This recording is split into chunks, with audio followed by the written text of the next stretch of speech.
A Feast of Rainbows. A friend of mine once took me by surprise when he invited me to look at a special gift he had received. I followed him into his room and over to the window. There he showed me a small crystal pendant suspended from the ceiling. It could easily have been overlooked. I certainly never would have noticed it had he not pointed it out to me and told me about the friend who had sent it to him. At first, I really didn't know what to say or how to react. The pendant just hung there, lifelessly, and I wasn't sure that I could see what he saw in it. Then, ever so gently, he touched it, slightly, with the tip of his finger, and it began to swing. Then I saw the point. Suddenly, the whole room was alive with dancing light. A feast of rainbows circling through the darkest corners of the room and spreading out to fill the ceiling with light and color. He was a man of mature years and acknowledged wisdom, not a person to be lightly carried away on a whim.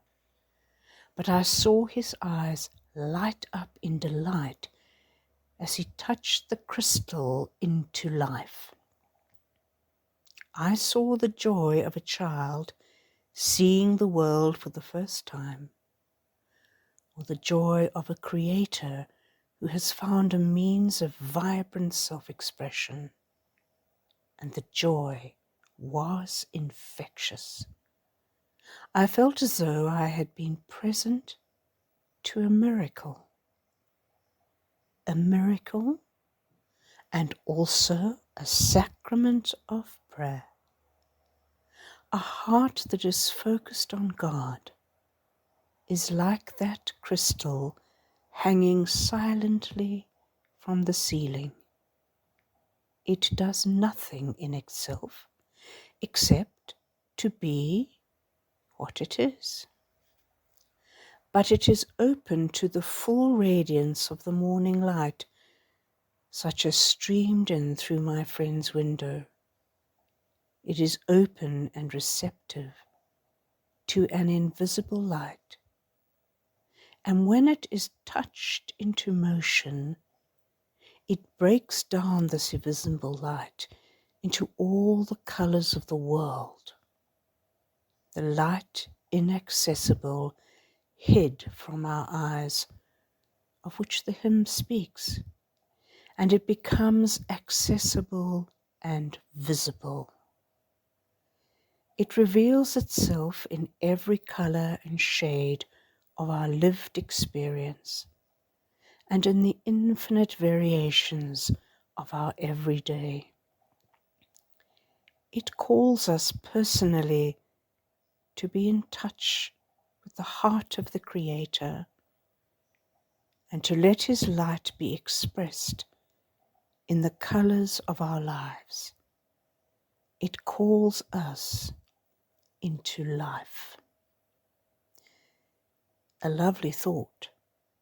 But does it really mean anything in our all too tedious struggles with prayer? Only this. Perhaps the pendant didn't have to do anything except be focused towards the light and permit the touch that nudged it into life. Maybe that gives us a clue about our own attempts to pray.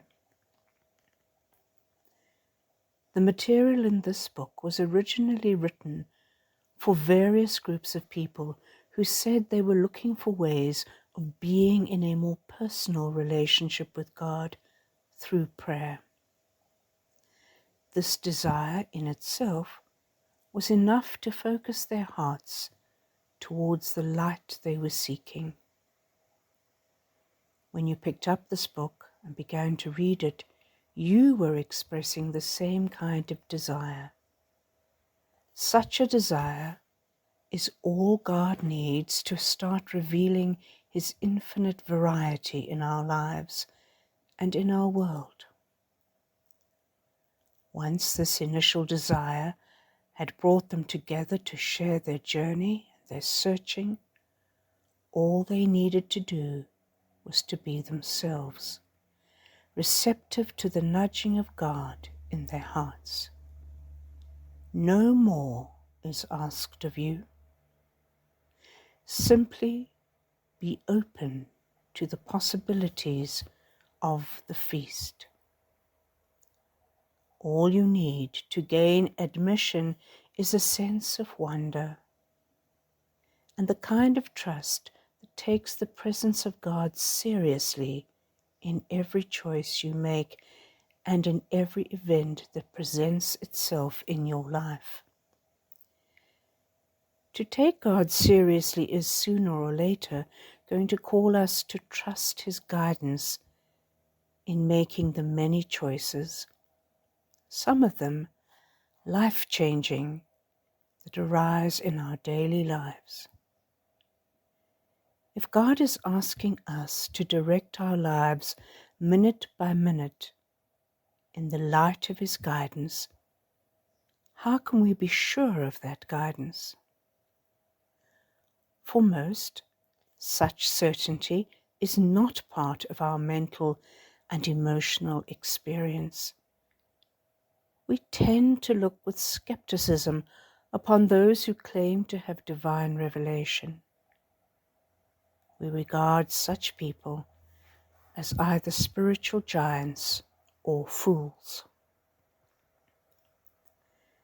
This book isn't for either spiritual giants or for fools, except that, if we are honest, most of us have moments when our hearts soar to the mountaintops and make us feel that we alone among mankind have glimpsed the meaning of the universe.